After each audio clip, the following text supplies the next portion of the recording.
নমস্কার বন্ধুরা, আমার চ্যানেলে আপনাদের সকলকে স্বাগত। আজকের রেসিপি ফিশ পুরি।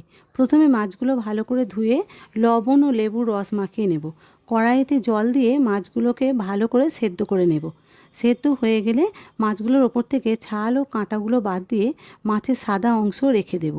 তারপর একটা পাত্রে কিছুটা ময়দা নিয়ে তাতে লবণ ও সাদা তেল দিয়ে ভালো করে মিশিয়ে অল্প অল্প জল দিয়ে একটা ডো তৈরি করে নিয়ে মিনিট 10 ঢাকা দিয়ে রেখে দেবো।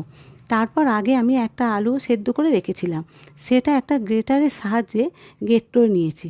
তারপর কড়াইতে সাদা তেল দিয়ে পেঁয়াজ কুচি দিয়েছি।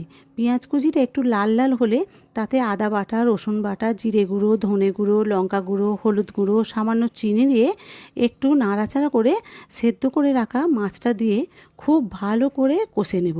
তারপর গ্রেট করা সেদ্ধ আলুটা দিয়ে তাতে একটু গোলমরিচ গুঁড়ো দিয়ে বেশ কিছুক্ষণ কষতে থাকবো, যতক্ষণ পর্যন্ত না শুকনো শুকনো হয়ে যায়।